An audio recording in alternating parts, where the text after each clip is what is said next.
What's up, guys? Today we're in Crown Heights, Brooklyn. We're gonna see the coolest townhouse in New York City that will probably never be for sale. We're gonna check out 1259 Dean Street. This is the Brownstone. It's a two-family townhouse. It was designed by Real Simple, and we're gonna see my friend Adam Dahill, who's also a part of Citizens Bank. He's been investing in brownstones in Brooklyn for more than 10 years. So we're gonna check it out with him. Adam, what's up? Hey Justin, good seeing you, man. Welcome to 1259 Dean Street. Thank you for having us. I'm already like this mudroom actually sets the mood. It's pretty amazing. We actually dropped the ceiling in here to run some air conditioning to this parlor level here, and they have this beautiful Victorian stained glass window when you come in. Come on, let's take a look inside. Oh, I love this. This is awesome. I love this. Little griffins carved into the bench, little hiding nook here. These are the original mirrors. They're a little antique-y here, but you know, I wanted to keep some of the original details, some patina on the house. And as you come into the main parlor, you can see how wide it is. The fact that we have a center staircase in this house allows us to have a smaller front entry, so this front parlor is wider than most houses. It's a 20-foot wide house, but you're getting an extra foot of width in your parlor. And look at this original pocket. These are the originals, and we stripped it of about 130 years of varnish and shellac and brought it back. Beautiful quality of wood here, rosettes, carvings. You know, I love the wood in this house. It's actually one of the reasons why I bought the house. It wasn't painted, but we had 100 years of varnish and shellac on the house. It took months to strip off and restore. I get so many comments from people like, why the owners of these beautiful brownstones don't keep the wood? It's a really extensive process and it's expensive. It takes months. I had many people here just working with little tools, cleaning it all up. It's not perfect, but you know what it is? That's part of the charm, right? You know, you want a little patina, you want a little nicks in the dings. This shows the age. So as you come through here, you know, obviously you see this beautiful front bay window here. I love this. It makes more light into the parlor because you have the light coming from east and west as well. It's a south-facing house, so this whole room is bathed in sunlight. What was your thought process putting the dining table here? Part of the house renovation was I partnered with Real Simple magazine. They brought in a bunch of different designers for different spaces. So I kind of gave up a little bit of the design here to the styling to the Brownstone boys, which you might already know. They're pretty active in the market. We wanted to open the middle parlor off, and it just felt like this would be a great place to entertain the front, utilize the space better, because it's a large parlor. So if you had just one seating area, I feel it just could be streaming across the room. So you have a nice little space here to have your formal meals, the best light here, the shutters that we restored, just, you know, fold out. It's painstakingly taken apart, stripped. So in the winter, the little drafty days, you get a little extra, you know, protection. You go away for the weekend or a week on vacation, you kind of lock up the house a little bit better.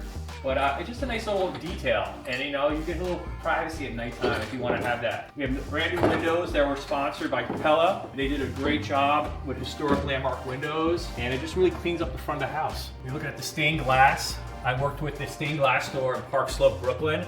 They came in, took all the little windows out and brought them back to the shop, flattened them, pressed them, reglazed, and just brought them back to life. These are the original stained glass windows, as is the big picture window here to the vestibule. This house is what, 130 years old? 130 plus years old. Your grandmother's mother was probably alive at that time. To put that in perspective, that's like this house is like 2-3 generations old. Longer than that, I feel. My whole thing is like when I was drawn to the house, when I purchased it, I saw all the details, and it's like you got to restore, not replace. The floors are all the original floors, inlaid, face nailed. I love this mirror here. Oh, it's a beautiful pure mirror, size. You know, Victorians added these because they wanted to bounce the light around all these spaces. You know, the house is attached on both sides with front and rear exposures. So some brownstones, especially the larger ones, can get a little dark at times. This is designed to actually bring more light into the space. This is what they call a fretwork screen. When we bought the house, only about a third of it was remaining. It was like a relic. I spent months researching other houses in the area to see if they had this screen. Even knocking on neighbors' doors. You know, like, hey, do you have a screen? Can I come inside your house and take a look at it? What was the original purpose of this? It's just decorative, and it kind of defines the space a little bit. At one time, there would probably be heavy cloaks that come down and close off the space, keeping the spaces warm. So when you come through here, I call this the receiving parlor or the lounge. This is like kind of where most of your guests would come in through. When I bought the house, it was actually converted to like 3 different apartments. There was a wall that ran from this wall to here that closed off the space. Oh, wow. And it was fine, but it made this middle room kind of dark and not kind of unusable. It was almost like a hallway from the front to the rear. The original layout was this. And I saw it on a couple houses being renovated on the block, and I said, listen, we have to open this space up. And it really makes the house look wider. You have the natural sunlight coming down from the skylight, and now we have this beautiful receiving parlor here. Just a nice way to enter the house, and it's a good transition from your living room space and to the kitchen, which is now in the back. So we've got more pocket doors. You can kind of close it off. I love a pocket door. I love it. You know? This is great. You just close it off. You know, if you're cleaning up after holiday dinner, you want to get a little quiet. You know. And then we have this amazing entertaining kitchen here, essentially. No matter what happens, people are always in the kitchen. So, you know, instead of fighting it, I guess we try to embrace it here. My architect, Alex and Alan, designed this island, which is a pretty cool feature. And part of the thing we do with older homes, I like to add modern elements. The house is the house.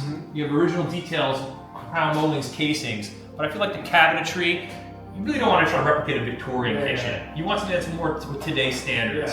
So this is kind of like the home station here. We have a cooling drawer on this side, the beverages, you put your beer, kids' drinks and whatnot. This is storage. I try to utilize as much space as possible. We incorporated the stove into the original woodwork here.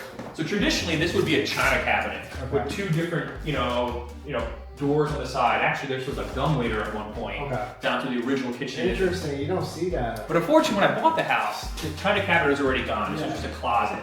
So the incorporating, there's a nice way to frame your cooking area. So I wanted to keep these. These are going to be more traditional, just pantries. And then you have this really nice kind of performance kitchen. And is this marble? Yes, this is a Breccia Capria marble. It has a lot of interesting detail in it. You picked up a lot of the coloring in this original onyx fireplace that's here on the fireplace. And are these decorative or are these still? They're decorative right now. Originally they were coal. A lot of people think these fireplaces were actually wood burning, and they were never wood burning fireplaces. They were coal fireplaces. And at this point, they're just a nice little glimpse to the past, and it allows us to kind of show details of the house off. You know, if you're entertaining, you really don't want to see a ton of dirty dishes in the sink. So we had a kind of like a working kitchen. This is kind of your backup. So we keep the refrigerator in this space. We have a nice panel refrigerator that was donated by Fisher Paykel. And then we have a larger sink. Dishwasher drawers, 2 separate dishwasher drawers.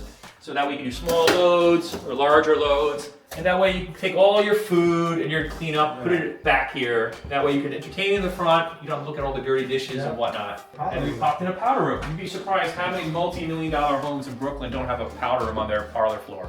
Originally, this space was a rear extension to the building, and this was a servant staircase. There was a small second staircase in the back that took everything up from the main original kitchen. Now, it's not really utilized, so we decided it was a good spot to put in a little powder room here.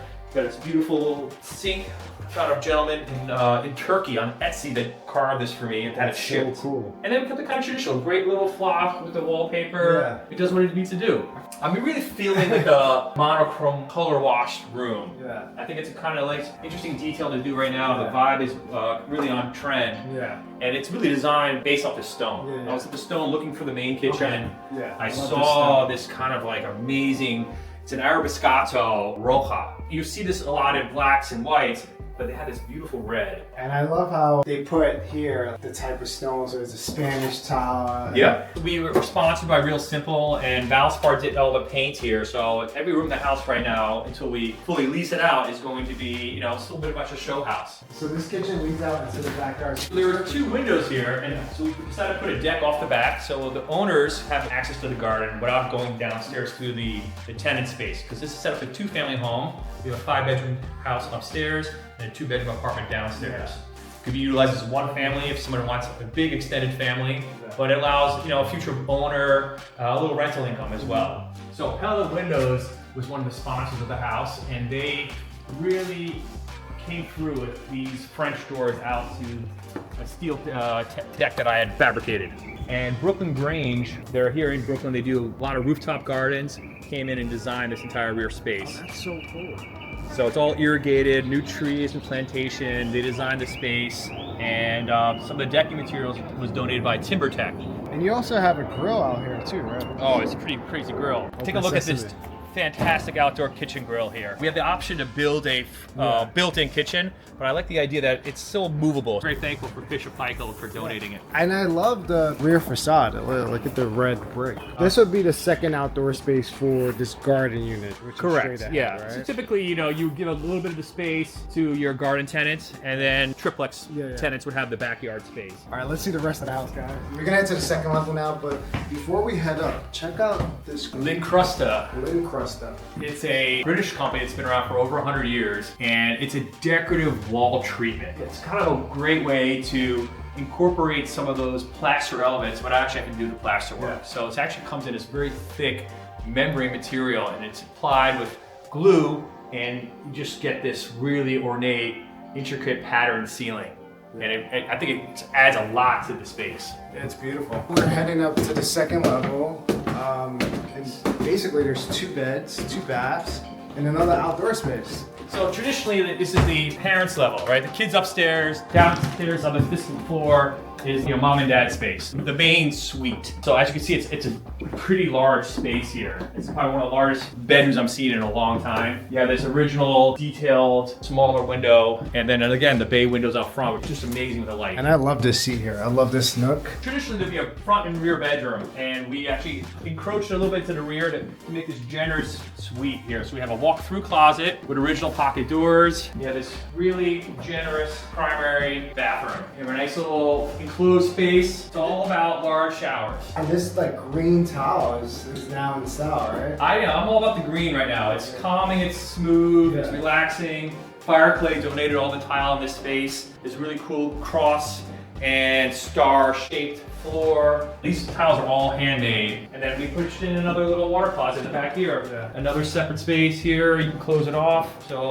while somebody's getting ready, the spouse can take their time in the bathroom and you can shower up here. And then there's another fireplace. You missed that. Yeah, so actually I brought this fireplace in because it was missing when I bought the house. Okay. I think the room looked a little naked without the fireplace. So it's kind of similar to the fireplaces in the house, a little bit more grand than the ones upstairs, but it really complements the rest of the room. What are the ceiling heights on this floor? I think they're about 9 feet in this space here. This was my daughter's bedroom when I lived here, and we decided to take some of the space for the primary suite to make it a little larger. Yeah. And it's just a nice little guest suite. My floor guy reimagined the layout of the floor. He harvested old floors and recreated the border so it fit this space here. And are these original floors? Or? These are the original floors. Oh, wow. They were stripped, sanded. It's actually got a matte finish on them. We have these great closets here. Big closet for a guest suite. And I really wanted to incorporate this, so the house has this original extension.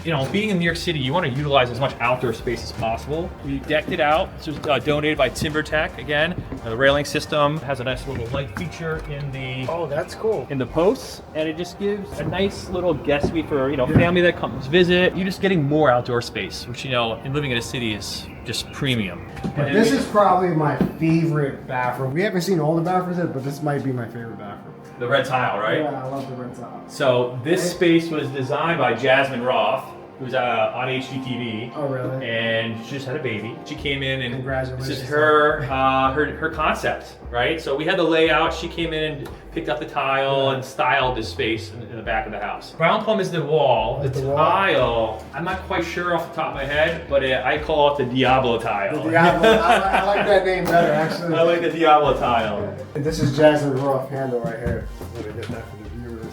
I love this door too. So we don't have a pocket door here, but this is a beautiful wood door. Years ago, a developer bought some of the houses on the block and was taking some of the woodwork out and the doors. So I saw the dumpster, I saw a bunch of doors going in. I literally ran out of the house and I was just pulling them out of the dumpster. Because if you know, this block is designed by one architect, designed all the houses on this side of the street. And who was the architect? Albert E. White. So the same details replicate themselves in other houses. So I knew that any doors from this side of the block that came out, or casings, would be complementary to this house. Okay, let's go up to the top floor. All right, guys. Which I usually call the kids' floor. But on my program of houses, I always want to put the laundry room on the kids' floor. They make the most mess, they make the most clothes, they're constantly doing laundry. Amber Guided from Blessed Little Bungalow was a designer for the laundry room. So she wanted this little fun space that you don't mind coming and doing laundry in. So it's one of the coolest laundry rooms I've been in a long time. Come in, take care, pick up your dry cleaning. Yeah, it's just a fun space. Yeah, I don't mind doing laundry. You know, a couple cocktail glasses if you get bored. Yep, and there's a beautiful skylight too. You know, the skylight in this house was tiny in this space, so we opened it up to bring more light in. And we have HVAC hidden in this drop ceiling. Okay. Which bedroom should we start first? There's 2 bedrooms. There's 2 bedrooms here. Jessica Davis did handle these 2 rooms. This was actually previously my wife's artist space. She would do work in here, drawings, paintings, and whatnot. It's just a cute little kid's room. I can see someone utilizing this as an office. Yeah. But it's a legal bedroom. We have closet space here. You know, Jessica had a great idea to like kind of make this kind of little nook for the kids. We don't have any of the lights on this level, and you get such great natural light. Oh yeah, for sure. The southern exposure is amazing. And I love the color. It's fun, it's playful. My kids love this space. They came here, they wanted to move back in. Traditionally, this is a bedroom. Jessica designed it as a lounge for our magazine shoot. Yeah. It's a great space. You have the fireplace. We stripped this, and the wood grain in here is just fantastic. The natural burl here. Cool little groovy lines. So there's what, 3 fireplaces so far? 1, 2, 3, 4. Okay. And then we're gonna go to the 5th. All right, cool. Let me know in the comments below which bedroom you like first, but I think this bedroom that we're about to show you is my favorite. This space was designed by Hima Prasad. She's with Sagara Studio, and she's LA based, and she brought the vibe. You know, this is a moodier room, sexier. So we have these kind of like rich tones, purple, eggplant, gold, just a kind of very luxurious space. Yeah, I love this vibe. When I lived in the house, we had no wall here. Yeah. It was actually, we had our kitchen in this space. Oh, really? There was an opening here. So there's a little kitchen in the back and a big island. And this was actually pushed open, no laundry lounge, and it was a dining room. So to bring it back to the original layout, we made it another bedroom, close off the wall, and you can see the original detail here. Like this is the original layout. My floor guys came in and really cleaned things up. We put in new closets, and again, here's the 5th fireplace. They also did a nice color, like blended, you know, the walls and the crown and the ceiling all the same color. You get this really beautiful mauve-y, eggplant, purpley tone, and it's just kind of relaxing. So this level you have what? This 1 bathroom. 1 bathroom. So like all kids' floors need a bathtub. We wanted to make it kind of luxurious and stylish. So Hema from Sagara Studio designed this space here as well. She really wanted this arch. She had this painter come in and do this really decorative touch on the arch here today. We brought in these nice little vintage sinks here. They're reproductions. They're new. Made it look a little on the older style. Fireclay donated all the tiles. She had an inspiration by Barbara Streisand, Funny Girl. I feel it gives a lot of North African vibe, you know, especially with this, you know, Byzantine looking. It's got that kind of Mediterranean feel to it, while still being modern. Now we got a surprise for you now. So if you made it this far, you're gonna probably see the coolest thing or one of the coolest rooms ever in a Brooklyn brownstone. Directly from the owner's triplex, we're gonna go down to the cellar to the Speakeasy Bar. Let's go. Let's take a look here. Let's get a drink, guys. So Kate Pierce came in, and she's known for these really dramatic speakeasies she designed. So you have your own little bar, nightclub down here in the basement. Yeah, this is so cool. Check out this bar. This is like a wood counter, right? Yeah. You know, we came in, just wanted to kind of utilize the space. I think, you know, maybe in the future we'll put something down, some stone on top of it, but, you know, not everybody wants to have the bar down here, but I think it shows well, and it's just a really unique little space to have. Typically, these houses, they have these arches here. It was really cool space. We wanted to kind of make it moody and dark. So Kate came in and she's like, how about we do this kind of chocolatey brown, reddish brown. At first I was a little unnerved, but it really pops, especially with the, you know, the texture of the wall. Rejuvenation donated, lighting. I think it's all about just dimming the lights a little bit, and it's all about the lighting. And I love it. So that's the house. That's the house. Thank you for coming by.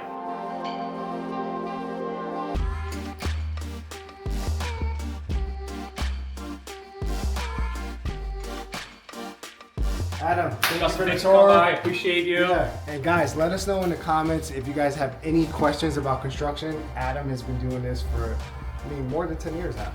I've been doing lending and construction for 22 years, and then I'm on my 9th year of renovating houses. Yeah. So feel free to reach out there in the comments. And Adam is a top mortgage broker too, so we're gonna drop his info in the comments if you guys have any mortgage questions. Thank you. All right, dude, take care. Have a good one. Thank you.